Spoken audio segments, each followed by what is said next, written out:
You check into your hotel after a long travel day. You are tired. Your suitcase is still by the door. You have been through an airport, a flight, baggage claim, transportation, check-in, and all you want to do is close the curtains, take a shower, and get some sleep. But before you unpack, I want you to give me 5 minutes. Not 30 minutes, not an hour, 5 minutes. Because almost everything you need for a basic privacy check is already in your pocket. Your eyes, your phone camera, and your phone flashlight. And no, I am not telling you to dismantle smoke detectors, crawl underneath furniture, download some questionable spy camera app, or spend your vacation treating every alarm clock like it belongs in a crime scene. Most hotel rooms are perfectly normal. This is about having a simple routine that gives you more confidence before you change clothes, shower, or go to sleep in an unfamiliar room. And for travelers over 60, I especially like this routine because it does not require climbing onto chairs, moving heavy furniture, or crawling around on the floor trying to inspect every outlet. I am Cecilla O'Conner, and today I am giving you my 5-minute hotel room privacy check. 5 minutes, 5 steps, and stay with me for step number 2, because your phone may be able to see something your eyes cannot. Let's get into it. Step number 5, minute 1, do not unpack yet. This is where most travelers make the first mistake. They walk into the room, throw the suitcase onto the luggage rack, put the phone on charge, close the door, and immediately start settling in. I want you to do the opposite. Leave everything packed for 60 seconds. Stand near the entrance and look at the room as if you have never seen a hotel room before. Forget whether something looks attractive. Ask one question: what can see the bed? That question simplifies everything. A hidden camera needs a view. So instead of becoming overwhelmed by every lamp, outlet, drawer, and piece of furniture in the room, start with anything that has a direct line of sight toward the places where you expect privacy. The bed, the changing area, and especially the bathroom. Stand beside the bed and look outward. What is facing you? An alarm clock? A digital clock? A television box? A USB charger? A smoke detector positioned at an unusual angle? A small electronic device you cannot identify? A decorative object with a strange dark opening? Now, let me be very clear. A smoke detector is probably a smoke detector. A USB charger is probably a USB charger.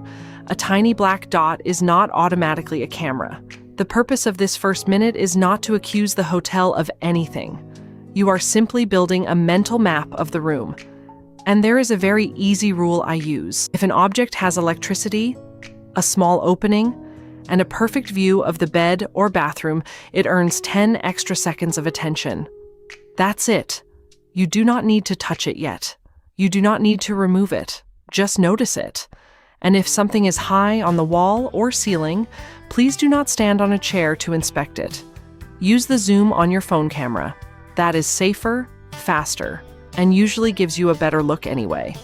Your defense for minute 1, suitcase stays closed, stand at the door, look toward the bed and bathroom, identify anything electronic or unusual that has a direct line of sight. 60 seconds. Done. Step number 4, minute 2. Now we inspect the objects that do not make sense. And this is where I want you to use something I call the hotel room logic test. Ask yourself, why is this object here? Hotels repeat themselves. There is usually a reason for almost everything in the room. The lamp is beside the bed because you need light. The thermostat is on the wall because it measures temperature. The television faces the bed because you watch it. The smoke detector is on the ceiling because that is where smoke rises. But sometimes you notice something that does not quite fit. Maybe there are 2 chargers, but only one appears to work. Maybe an alarm clock has a small opening on one side that faces directly toward the bed. Maybe there is an unfamiliar electronic box plugged in behind the television. Maybe something has been added to a shelf that does not match anything else in the room. That does not prove anything, but unusual objects deserve a closer look. And here is the detail I want travelers over 60 to remember. Do not inspect the entire object. Look for the lens. A camera opening can be extremely small, but it still needs an unobstructed path to capture an image. So you are looking for a tiny circular opening, a glass-like surface, or something that appears strangely deliberate. Check the obvious places first. Clock, charging adapter, television area, smoke detector, desk electronics, and then the bathroom. In the bathroom, pay attention to anything positioned toward the shower, toilet, or changing area. Again, do not start unscrewing vents, do not pull fixtures off the wall, and do not assume every dark hole is suspicious. You are checking for things that simply do not belong. Now, there is one hotel room trick that has circulated online for years that I do not want you relying on: the mirror finger test. You may have heard that if you place your finger against a mirror and there is no gap between your finger and its reflection, you have discovered a two-way mirror. That is not a reliable hotel room security test. Different mirror construction can produce different results. So do not turn your vacation into a mirror investigation based on something you saw in a 30-second social media video. Use logic instead. Is the mirror where a normal mirror should be? Is there anything visibly unusual around it? Does it appear permanently installed as part of the room? Good. Move on. Your defense for minute 2. Ask, why is this object here? Anything that does not have an obvious purpose gets a closer look. Do not dismantle anything. Do not climb. Use your phone zoom. Minute 2 is finished.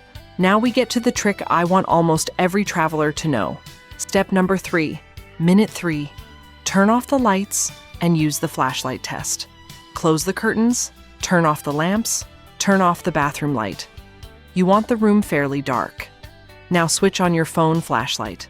Hold the flashlight reasonably close to your line of sight and slowly sweep it across the suspicious objects you identified during the first 2 minutes. Go slowly. Clock, smoke detector, television area, chargers, shelves, anything facing the bed. Then the bathroom. What are you looking for? A tiny, unusually bright reflection. Camera lenses contain glass or optical material, and direct light can reflect back toward you. You are not looking for the entire camera to light up. You are looking for a small, pinpoint reflection that behaves differently from the surface surrounding it. Here is the mistake people make. They wave the flashlight around the room as fast as possible. That accomplishes almost nothing. Slow down. Move the beam slightly left, slightly right. Change the angle. If you see a tiny reflection, keep the flashlight on it and move your head a little.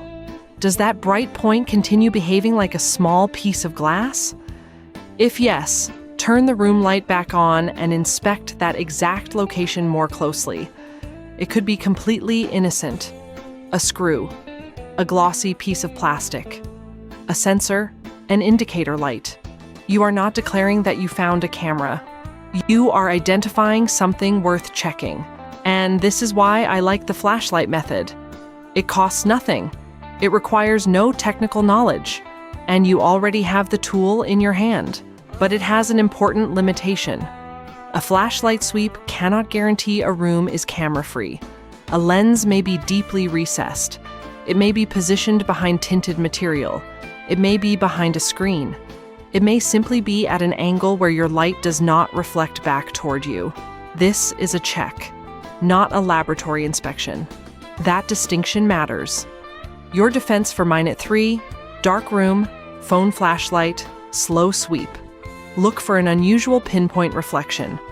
Investigate the reflection, not your imagination. Now, step number 2, minute 4.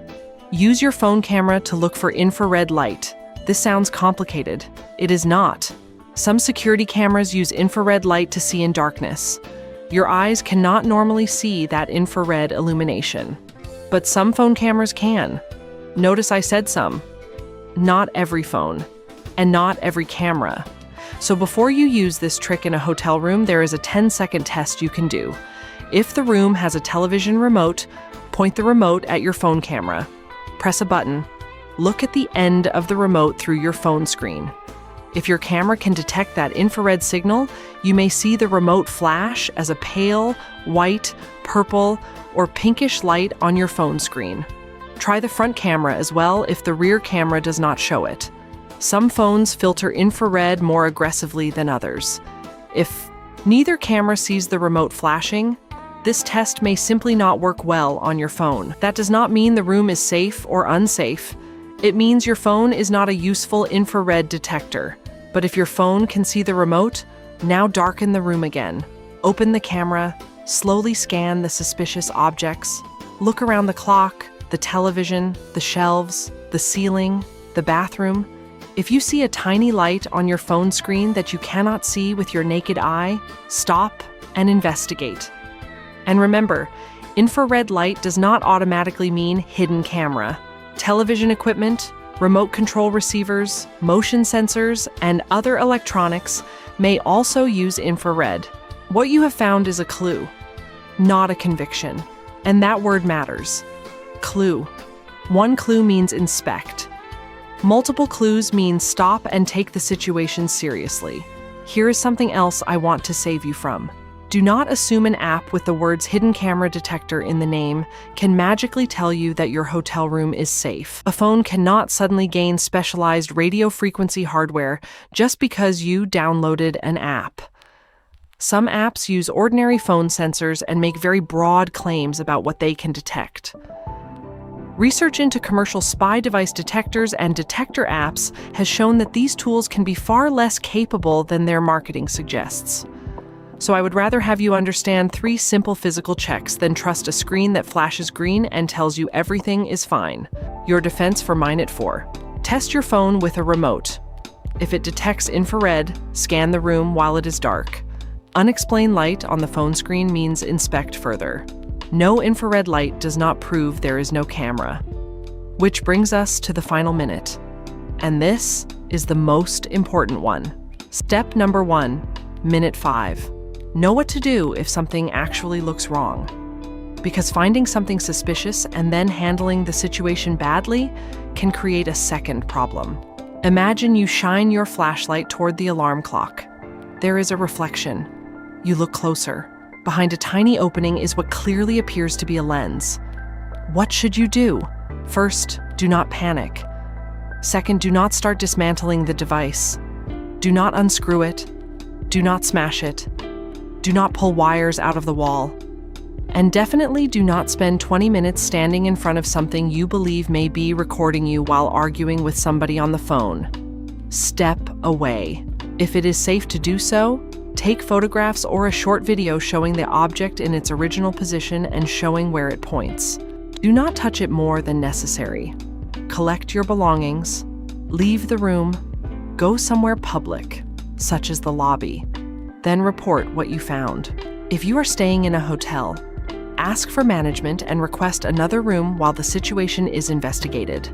If you genuinely believe you discovered an unauthorized recording device in a private area, you can also contact local authorities. If you are in a vacation rental, report the issue through the booking platform. And if the host is nearby and you feel uncomfortable, you do not need to confront that person yourself. Move somewhere safe first. Your privacy is more important than winning an argument. For Airbnb specifically, indoor security cameras and recording devices are prohibited in listings, even if the device is switched off. Other accommodation rules and local laws vary by country and location, so do not assume every jurisdiction has identical regulations. But a camera secretly recording a bedroom or bathroom is something you should take seriously. Now, there is one more part of this 5-minute check that I think matters specifically for travelers over 60.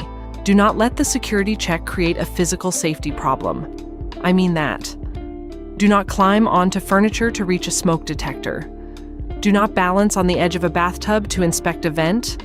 Do not crawl behind a heavy television cabinet.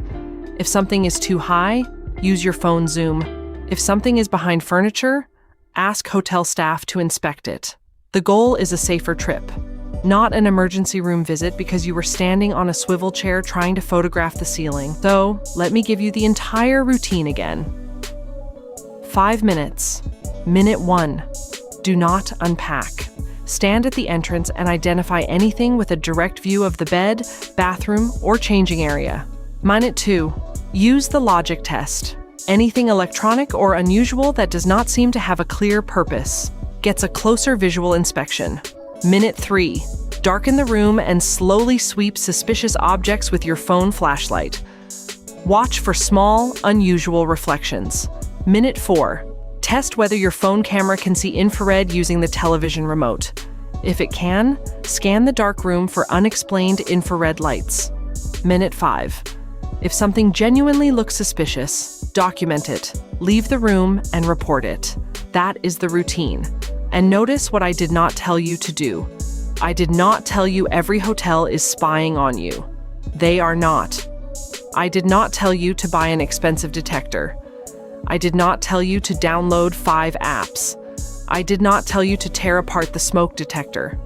And I did not tell you that one trick can guarantee complete privacy, because it cannot. Sophisticated hidden cameras can be difficult to detect, and research continues to show that no casual 5-minute inspection can identify every possible device. The point is not certainty. The point is awareness. You already inspect a hotel room in other ways without thinking about it. You check whether the door locks, you look for the room safe, you make sure you have your key card, you figure out where the bathroom light is, you check the air conditioning. This should become one more automatic check. Before you unpack, before you change, before you shower, 5 minutes, and then enjoy your trip. Because smart travel is not about being afraid of everything that could go wrong. It is about having a simple plan for the things you can control, so you can stop worrying about them and get back to the reason you traveled in the first place. If you travel regularly, tell me in the comments. Do you already check your hotel room when you arrive, or is this going to be a new habit for you? And if this helped you feel a little more prepared for your next trip, subscribe.